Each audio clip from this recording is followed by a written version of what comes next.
Yo les gars, j'espère que vous allez bien. On est en 2024, je pense que c'est la première fois que je fais RDG.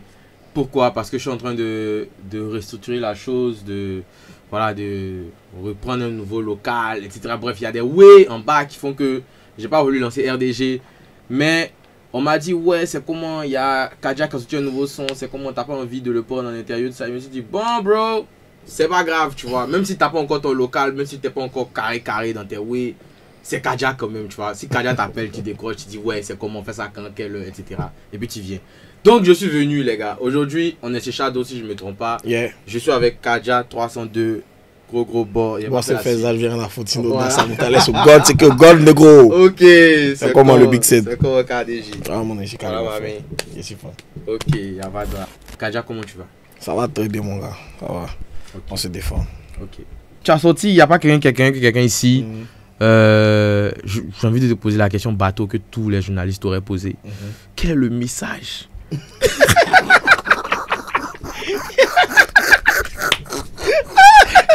Quel est le message derrière ce son? Vraiment, quand j'écris cette chanson, voilà, c'est pour véhiculer un message des valeurs comme l'humilité. Voilà. Tu vois, apprendre aux gens de garder la tête froide, la tête sur les épaules. Ouais. Ça, c'est la réponse aussi que je t'aurais donné. Mais en vrai, il n'y a pas quelqu'un. C'est un son que je démarre en 2023. Hein. Déjà, c'est pas un son en 2024. C'est un son que je démarre en 2023.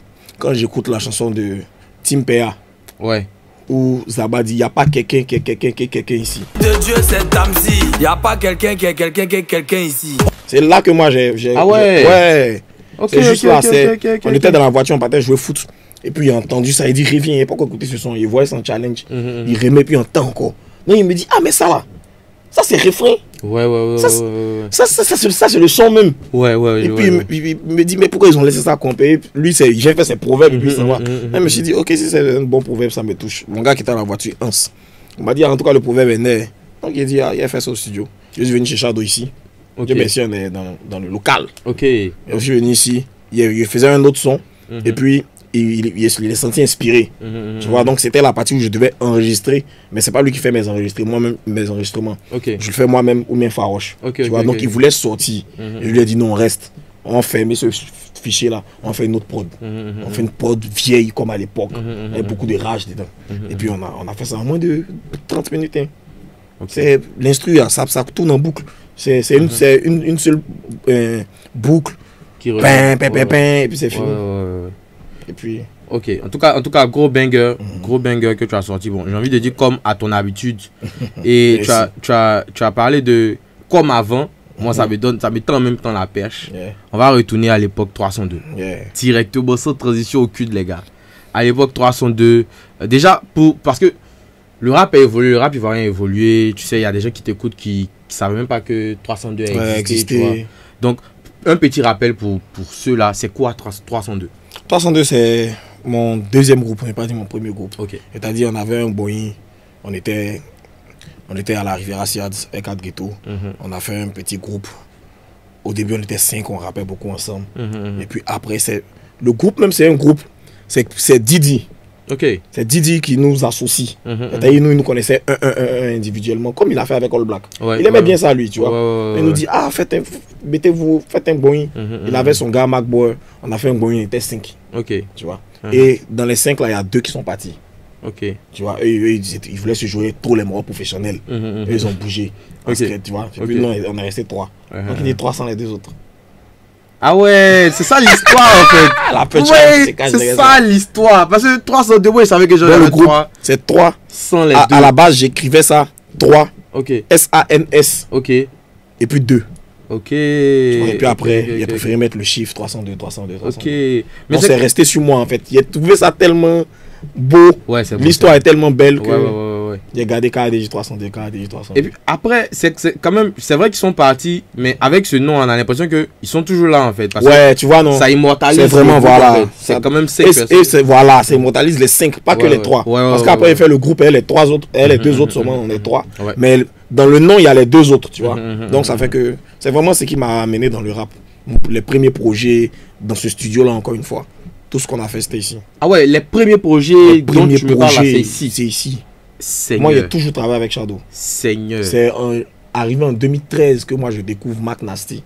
Ouais. Et puis, il commence à bailler un peu chez Mac Nasty aussi. Sinon, moi, c'est Shadow.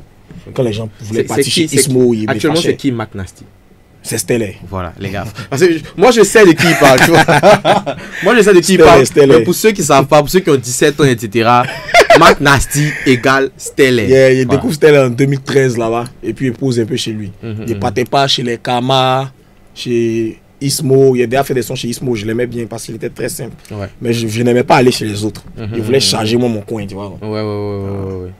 Donc l'histoire des 302. Donc après ou pendant la même période en tout cas survient l'époque shadowchris.com. Yeah, c'est la même période. C'est la même période où il y a le site internet qui naît, qui a mis le rap en avant. Voilà, qui a mis le rap en avant.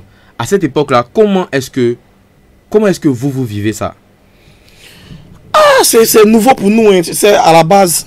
Moi personnellement, j'avais pas choisi de devenir artiste. En ce moment-là. Moi, j'étais un élève après un étudiant. J'ai vécu ma vie tranquillement. Elle a, si elle dit ça, un peu de fame, les gens qui nous aiment un peu, les freestyles dans les quartiers. Moi, je faisais pas de ça un métier. C'est plus Kiff No Beats vraiment qui a commencé la carrière. Il me rappelle souvent, il me dit la répétition. Man. La répétition. Tu vois, nous, on n'a pas. Moi, au début, c'était un passe-temps. Ouais, je vois. C'est l'amour de la chose, ça naît un peu. Et puis après, chez nous, à la maison, c'est compliqué. Mon papa, il ne voit pas son enfant devenir artiste, man. Tu vois, il y a plein d'aspects. Je ne suis pas d'une famille d'artistes. Ouais, je vois. Donc, il ne voit pas son fils, tout école, il l'a payé là. Il veut devenir artiste. Donc, c'était un peu plus compliqué. Et puis après, bon, tu grandis, les décisions, c'est les décisions. Puis aujourd'hui, je m'emmène à la musique. Je m'emmène à la musique en 2016, quand je valide ma licence. Merci beaucoup, parce que franchement, les gars, il est en train de me faciliter le travail. J'avais déjà, c'est vrai que, en vrai, je ne peux pas tellement mes interviews, mais quand je viens, j'ai déjà un fil conducteur. Quelque chose. Voilà.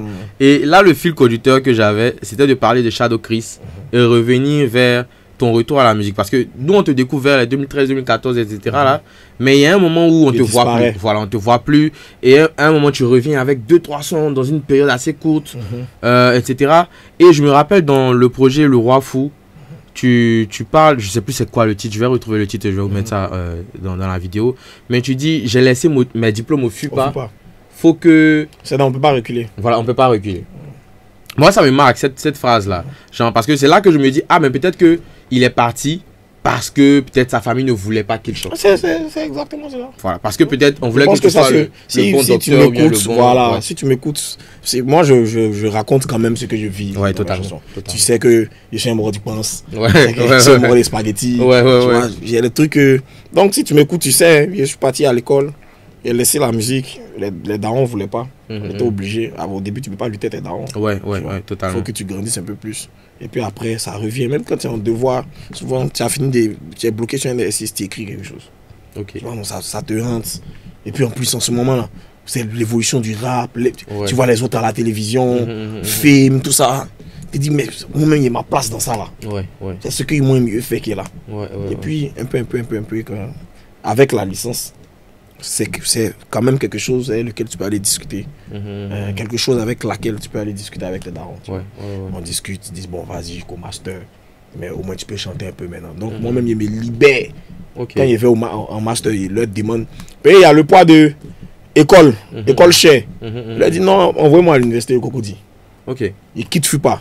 Pour faire mon master à l'université de Cocody. L'université de Cocody c'est combien? Comment il arrive là-bas? Il casse la route. Ah ouais. On me rappelle, il écrit Mousso au Racop. En 2018. Il était en compo Master 1. Sérieux? Ah, je suis sorti. Il était fatigué, tout ça. Faut pas m'avoir été assez fatigué. Ok, donc il y a l'époque Aura-Corp aussi qui intervient dans ton histoire, dans ton parcours. Et à un moment donné, Aura-Corp se sépare, en tout cas, ça s'arrête. Décarton est parti. Décarton est parti. Décarton est parti. Ah, c'est la vraie raison en fait. Non, pour vrai, c'est pas la vraie raison. Ouais, mais c'est moi, il aime accuser les gens. C'est quoi un chien? Ok. C'est pour taquiner, mais il aime mettre ça sur quelqu'un. Ouais. Donc, généralement, quand on me parle d'Aura-Corp, il dit Décarton est parti. Ouais, parce que c'est vrai qu'il est en France actuellement. Mais en vrai, Aura-Corp, c'était difficile parce que c'était pas un groupe. Ok. Tu vois. Nous tous, on a notre carrière solo. Tu vois. C'est dans ce studio-là qu'on vient travailler. Moi, il négocie Shadow. Il veut séance lundi. Il y a un son à faire. Il me dit, ok. Même lundi, déjà, moi, je suis à JN tous les jours. On était dans le même quartier. Je suis à lui tous les jours. Lundi, là, il vient lui au studio. Même lundi, là, il a programmé Missem. À 16h, quoi. Quand moi, j'entends fini ma séance, là, Missem arrive. Ton son, les chicains. À t'es posé. Vas-y, pose. C'est comme ça on a fait tous les sons de Aura-Corp. Ok. C'est pas un groupe. Je vois. On aimait tellement travailler ensemble. On est tout ensemble. On fait les trucs ensemble. On dit Boudjo. Et puis après, on était sous production des Shadow. Il a commencé à signer au moins. Il a signé 5 artistes. Un vieux généreux. Ok. Tu vois. Un vieux généreux aussi. Il a envoyé Belly, il a pris. Il a pris des 14. Il prend Missem. Il a pris Mr. K. Tu vois, on est beaucoup. Tu dois faire 6 singles à promote. C'est un travail. Ouais, c'est un travail. Un son à promote, les 6 sont gagnants. Ça va vite. Ouais, c'est mieux. Donc, quand on finit, m'en bat les couilles. Lui, quelque part, il cherche à nous diriger vers ça. Ok. Tu vois, il est plus à l'aise dans ça. Au lieu de venir clipper JN, clipper Kajak, clipper. Donc, quand il voit un son qui est bon, mais ça là. Belly peut John aussi, ça crée encore, tu vois, non? Ouais, je vois. Et donc, à la force des choses fait qu'on devient un boy. Ok. On fait nos prestations, on fait Aura-Corp. Mais après, c'est trop difficile, on n'a pas la même vision. Tu vois, on sait pas si pour dire on va devenir groupe. La vie nous a mis dans le groupe. Les gens nous ont pris pour groupe. Donc on assume ça, c'est pas notre décision. Tu vois, mais c'est difficile au studio. Tiens, non, il a dit on aura fait comme ça. Dès quand on va dire non comme ça, Shadow non comme ça. Oh, il y a quoi? Donc moi, il sort mon projet, Le Roi Fou. Ouais. Là, c'est ma vision. Ok. Là, c'est ma chose. Ça, c'est juste après avoir cassé. Non, c'était pas encore cassé. Ah, c'était pendant? Dès quand on était là. Ok. Le Roi Fou, ça sort au moment où on fait Gros Bolide. Ouais, c'est vrai. C'est la même période, c'est fin 2019. C'est juste après Le Roi Fou que Décarton a bougé. Ok. Et puis bon, la chose, chacun s'est cherché, chacun a commencé à se concentrer sur sa carrière. Belly fait un banger, et Imra, tu vois, il y a plein de choses qui se passent. Et puis tout le monde se cherche. Ok. Moi j'ai une question à te poser. C'est vrai que généralement quand tu poses la question aux artistes, ils te disent ouais non, moi j'ai pas de préférence dans ma discographie, etc. Pas de préférence, hein. Mais genre, quand tu regardes tous tes projets, quand je dis projet, je parle d'album, mixtape, EP, tout ça là, c'est lequel, selon toi, qui est ton projet? Mon projet. Ouais. C'est difficile, pourquoi? Il te dit pourquoi c'est difficile, puis tu vas me comprendre. Vas-y. Mon projet, c'est Le Roi Fou. Ok. Mais c'est impossible parce que ma chanson préférée s'appelle Le Son de la Lune. Ouais, je suis d'accord. Tu vois, il peut pas. La vie, la vraie, c'est mon projet, man. Le Son de la Lune. Il n'y a pas un son dans Le Roi Fou qui vaut le son de la Lune. Je suis d'accord. Tu vois, et ça éteint Le Roi Fou dans ma tête. Donc, je suis obligé de dire la vie, la vraie. C'est pas que tu me comprends. Sinon, en termes de projet, tout, consistance, ensemble, c'est top. J'aime Le Roi Fou. Mais le son de la man. Moi, Le Son de la Lune, c'est mon bébé. Mon enfant préféré. Je vais te donner mon avis, même si personne ne l'a demandé. Je vais quand même te donner mon avis.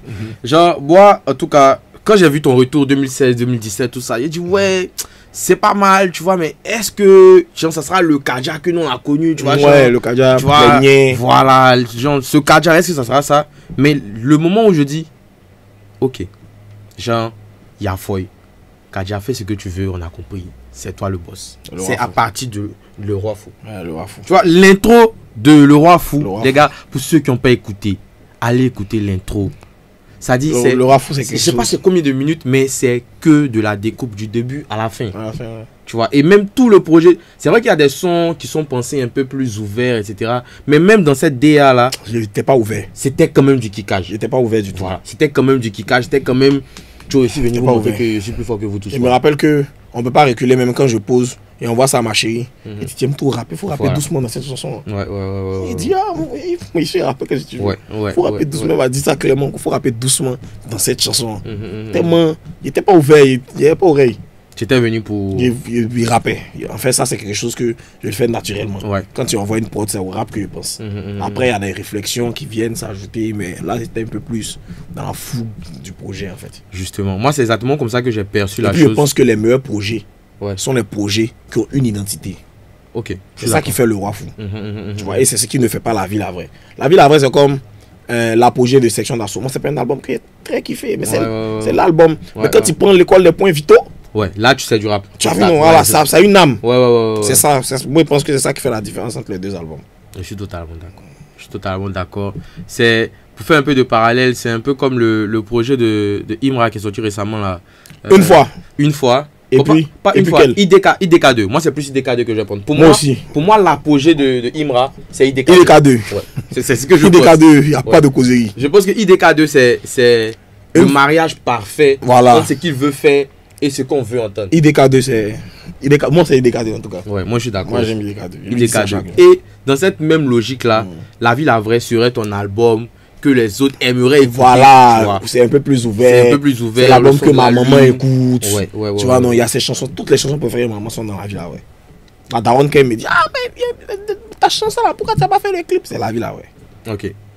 Après, quand tu sors La Vie la Vraie, quand tu sors un son comme Le Son de la Lune, quand tu sors un clip comme le clip de Le Son de la Lune, et que tu as les retours que tu as eu, est-ce que quelque part ça te fait pas quelque chose au cœur, je sais pas, de sorte à te dire ça aurait peut-être mérité mieux? Moi c'est de ça et vie, hein.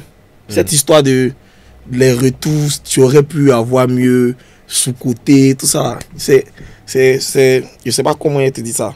C'est dans ça que je suis tous les jours. Tu vois, mais moi personnellement quand il prend ma musique, il sait très bien que je mérite mieux. Il sait, mais ça va. Il faut travailler jusqu'à ce que tu mérites, ce que tu dois mériter. Moi, il me dit qu'il n'y a pas à faire de sous-côté. Ce que tu as, c'est ce que tu es. C'est ce que tu as fait là. C'est ce qui les gens voient que le talent. Il n'y a pas que le talent. Les 3 années quand il était au FIP par la compte. Tu vois, non, il n'y a pas que le talent. Donc, c'est tout ce que j'ai aujourd'hui. C'est ce que je mérite. Il a travaillé pour avoir plus. Et il pense qu'avec le talent, il doit mériter mieux. Donc, c'est dans ça que je suis. Totalement d'accord. Je ne suis pas dans les regrets. Totalement d'accord. Et tu as fait 200 000 vues sur moi. C'est pas grave. C'est un travail. Ça a grandi un peu. Après, il y a ce côté-là. Il y a ce côté où, genre, il y a le retour du public, etc. Bon, le retour du public, il est un peu ingrat, ou bien il est comme il est. En tout cas, on le prend comme il est. Mais il y a aussi le retour des qu'est-ce qu'on va dire? Des vieux pères ou bien des grandes instances. Tu vois, il y a le prix MUT, par exemple, qui vient, qui récompense plusieurs catégories, notamment le meilleur clip vidéo. Ça, t'es pas dedans, ça m'a fait mal. Et Le Son de la Lune n'est pas dedans. Ça m'a fait mal. Mais après, il faut comprendre. Il me dit que c'est comme des gens qui sont assis sur des chaises de 4 mètres. Tu vois. Quand ils sont sur les chaises de 4 mètres, là, il faut faire 5 mètres pour qu'ils puissent te voir. Tu vois. Même si ton travail est beau, que tu es dans 2 mètres, 3 mètres, ils vont pas te voir. Tu vois. Donc moi, je peux pas dire non, j'en veux au public ivoirien, Primude, c'est n'importe quoi. Non. Ils sont pas, gens, ils n'ont pas discours moi en fait. Ils ont regardé les clips qu'ils ont vus. Le Son et la Lune, c'est combien de vues? Je crois que c'est 180, c'est même pas 1 million de vues. Donc c'est ce qu'ils ont vu, ils ont jugé en fonction de ça. Tu vois, moi ce qui m'arrangerait, c'est qu'il y ait des instances rap. Tu vois, parce que à Abidjan aussi, les gens veulent nous faire croire que un artiste, c'est celui qui sait tout faire. Non, il a dit ça une fois dans une de mes chansons, mais non. Kendrick Lamar, c'est un grand artiste. Au contraire, il ne se mélange pas. Si tu veux faire ton zouglou, quand il l'appelle, il met pied, il met hip-hop dedans, il rappe et puis quitte là. Mais ça ne fait pas de lui un mauvais artiste. Je ne sais pas pourquoi en Côte d'Ivoire ici, on dit c'est celui qui sait danser.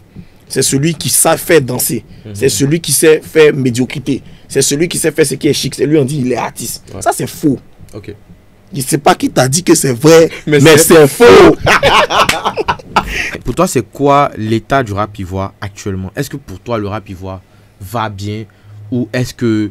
Bref, comment va le rap ivoire selon toi là, actuellement? Bon, moi, je pense que on stagne un peu. Et c'est une analyse. Hein. Ouais. C'est mon analyse. Ouais. Je pense que le rap a pris un coup. Le rap en Côte d'Ivoire a pris un coup sur. Comment ça s'appelle? Il n'y a pas l'an dedans.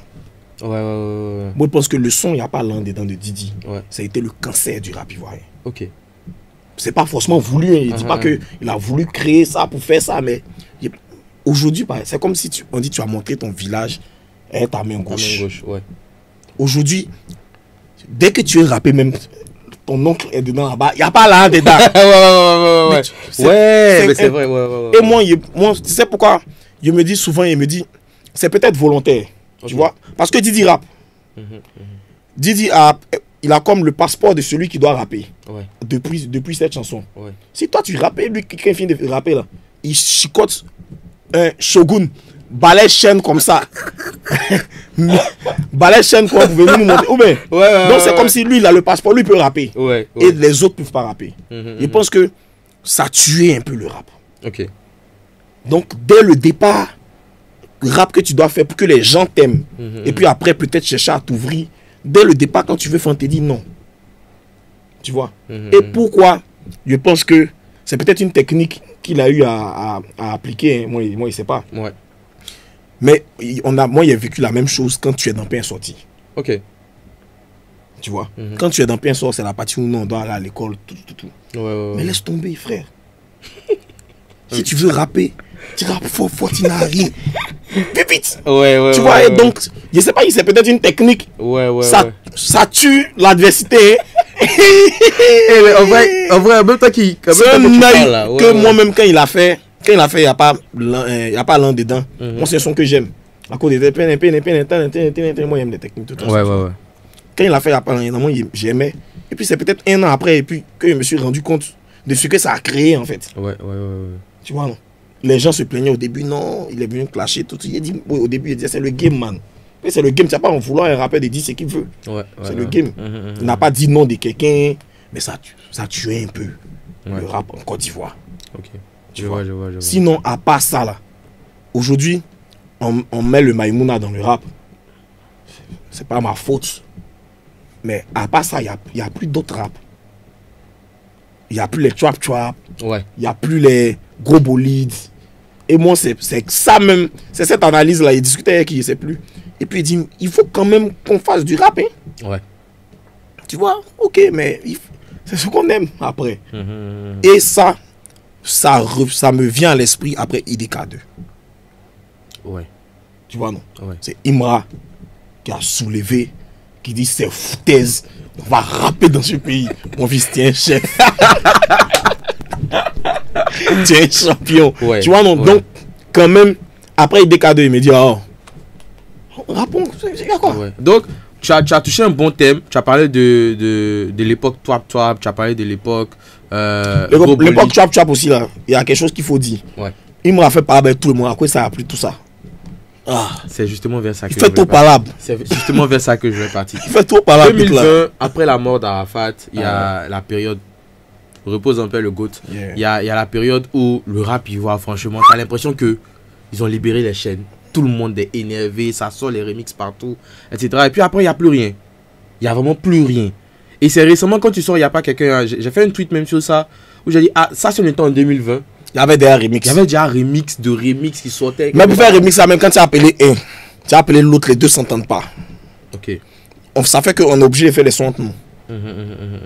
Et ça, c'est un problème aussi. Ils font trop palabre. Ils font trop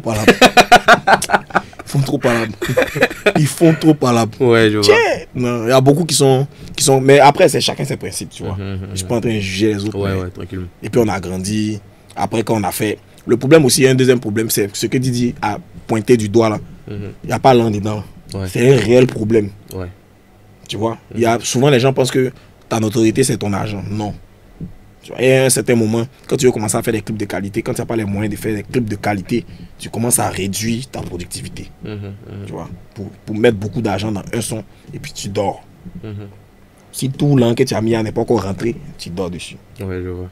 Quand tu fais un son encore l'année prochaine. Et c'est dans ce faux truc là que le rap s'est laissé entraîner. Mais on va arriver rap des jours là. Ok. Cette année, moi hier rappé. Je me sens comme quand j'avais 20 ans. Ok. Donc là, tu as sorti, il n'y a pas quelqu'un. Je suppose qu'il y a un album derrière. Forcément, tu me connais. Qui sort. Yeah. Qui sort quand? Il a sorti sans doute avant juin. Avant juin, Yeah. il s'appelle. Non, il n'y a pas titre. Il n'y a pas titre, il n'y a pas date. Les gars, j'ai essayé. Il dit qu'il sort. Qui s'appelle. J'ai essayé, les gars. Il n'y a pas titre, il n'y a pas date. Mais ça vient. Ce qui est sûr, il y a Ça un vient. projet qui sort cette année. Premier extrait, il n'y a pas quelqu'un. Premier extrait, il n'y a pas quelqu'un. Donc il y a un deuxième extrait qui va sortir qui s'appelle Chassaman. Et puis le projet sort vers juin là-bas. Ouais. Donc là, il n'y a pas quelqu'un sorti. Normalement, il y a un remix. Je sais que tu as lancé un challenge. Là, tu as lancé un challenge. Ils veulent gâter. Comment ça? Les rappeurs là, bon fait quand on va pas faire remix ça. Mais en tout cas, il y a un remix qui est prévu. Attends, il y a un remix, mais il n'y a pas remix. Il y a un remix. Il y aura un remix. Ok. Les personnes que je veux sur le remix là, c'est eux qui ont fait façon et Ah ouais, ok. C'est ça le problème de l'ego des rappeurs. Qu'est-ce que tu penses? Il y a une pseudo. Attends, on va pas partir à la maison. Allons-y, causons. Il y a une pseudo-guerre. Et les gars, moi je peux faire ça avec demain. Moi ça me dérange pas. Il y a une pseudo-guerre entre les rappeurs de Yopougon et les rappeurs de Cocody. Actuellement là, on en est où? Parce qu'il y a Tchekabo justement qui est parti à la télé et qui a dit en mode ouais, Agato et lui ils sont pas dans le même game. Lui il est de Cocody, lui il est de Yopougon. Moi personnellement, je suis de Cocody. Ouais. Mais je pense que cette manière de faire là, c'est Yopougon. Hein. Les rappeurs de Cocody ne sont même pas ensemble. Il n'y a pas les rappeurs de Cocody, je suis désolé. Ouais, nous on habite Cocody. Je vois ce que tu dis. Là-bas il y a les rappeurs de Yopougon. Ils ont une identité, ils ont une manière de faire. Ils ont leur mot, ils ont leur manière, tu vois. Donc clairement que les rappeurs de Yopougon seront un peu en avant. Mais nous, tous les autres rappeurs on est de Cocody en fait. Ouais, on est indépendant, on est seul. Mais on vient de Cocody, donc forcément il y a une puissance assez. Quand tu prends des Imra, maintenant eux ils sont encore dans le système collectif, le bac à verre, tu vois. Et puis après, les anciens ont délaissé un peu. Les Deftia sont plus là-bas. Jojo continue de faire ses freestyles pour essayer de relever un peu. Jojo même fait beaucoup d'actions quand même pour le rap ivoirien. Quand même. Il faut le souligner. Quand même. Donc leur petite guerre là, ils pensent que c'est trop virtuel. Ok. C'est trop virtuel, il n'y a rien de sérieux dedans. Ok, les gars, je pense qu'on a vraiment fait le tour là. Mais je les aime bien, les gens de Bakaver. Dernièrement, il a dit Bede Gang, les gens disent non, ils les aiment pas. Alors que c'était juste. Est-ce que il vient de me relancer ce sujet? Je suis désolé, je vais. Est-ce que. Parce que en 2014, quand toi tu rappais, il n'y avait pas de Bede Gang. Tu vois. Or, depuis cette époque-là, ça me rappelle un son dans Le Roi Fou où ça part de tous les sens. Et à un moment, tu dis. Est-ce que tu vois ce que je vois, je pense. Si c'est pas moi qui peut rapper con, qui peut être technique con, flow con, chic con. Non, ça c'est dans le truc, hein. C'est dans la vie la vraie. C'est dans la vie la vraie? Ouais. Ah, je pensais que c'était dans Le Roi Fou. C'est dans la vie la vraie. Et puis, à un moment, tu dis un chien, un truc comme ça. C'est dans la vie la vraie. Exactement Et ça sera nous. Ouais. C'était pas Pierre, c'est Paul. Voilà, c'est ça. Et moi, ça m'a amené à réfléchir. Est-ce que le Bede Gang là, c'est moi. Il ne naît pas de ta façon de rapper. C'est moi encore. Moi, franchement, peut-être je raconte des conneries. Ouais. Mais bon, c'est à ça que je pense. Moi, il n'aime pas me donner des trucs comme ça. Avant moi, Elou rappait quoi. Ouais. Mais les gens n'ont pas aimé Elou quand il rappait comme ça. Ouais, c'était pas. C'est Elou de punchline là que les gens ont aimé. Moi, il rappait quoi là, mais il n'est pas exagéré dedans. Suspect rappait comme ça. Il n'a pas exagéré. Nous, on n'a pas exagéré dedans. Tu vois, non. Et puis, après, Jojo. C'est pour ça que moi, il donne ça à Jojo. Ouais. Tu vois, sinon, on peut venir dire, ouais, Kadia faisait ça depuis toujours. Mais Jojo, c'est son identité. Ouais, totalement. Tu vois, quand le premier son de Jojo, comment il écoutait, il dit, pouah, il a quel problème. Il pense que, qu'est-ce qu'il pense lui? Il y a quoi? On n'est plus en guerre. La guerre du rap, c'est fini. En 2016, je crois. Mais il me suis dit, aïe, c'est quel type ça? 2016 ou 2017. Il a aimé Jojo au premier jour. Tu vois. Et je pense que c'est lui qui a le plus impacté. Ouais. Après, il y a eu Tripa. Aussi. Moi, je ne vais pas dire Tripa sans dire Youngi. Moi, j'ai quand même un peu ce problème-là. Totalement d'accord. Je ne peux pas dire Tripa sans dire Youngi. Il y a eu Tripa et Youngi. Ouais. Qui sont dans Bede là. mais avec un style un peu plus... Ça se reconnaît. Ouais. Tu vois, non? Eux aussi, ils ont eu un grand impact. Mais aujourd'hui, il y a beaucoup qui font ça. Il y a un qui me plaît de jouer le Zré. Ah, je connais pas. Lui aussi, il maîtrise le mouvement des tribunaux. Ok, il checker ça. Tu vois, donc, eux tous, ils ont impacté, mais ils pensent que le plus gros poids, c'est Jojo, c'est pas moi. Sinon, je suis dedans. Ok. C'est bien, ça a de bonnes questions. Les gars, Kadji est venu me faire coup d'humilité aujourd'hui là. C'est pas gâté. Non, c'est moi qui ai chanté ça, non, il n'y a pas quelqu'un qui... Ouais, c'est ça. Et c'est quelque chose que je défends. Mais le son, en tout cas. Les gars, je pense qu'on a fini. Cette fois-ci, c'est la bonne fin. Pour de vrai. Pour de vrai. Kadji, ton mot de fin. Je dis merci aux téléspectateurs. Je dis merci à la prod. Je dis merci à tous ceux qui ont prié pour qu'on arrive là aujourd'hui. À tous ceux qui ont travaillé pour nous derrière. Bref, le projet arrive. Ouais. il a failli tuer le nom. Le projet arrive. Maximum fin juin. On va remettre les pendules à l'heure. On compte sur nous pour remettre les pendules à l'heure. On va le faire. D'une manière ou d'une autre. Ok. Les gars, il n'y a pas quelqu'un ici. Merci beaucoup d'avoir suivi cette vidéo. C'était le Big Set avec Kadji. Ça va bien se passer.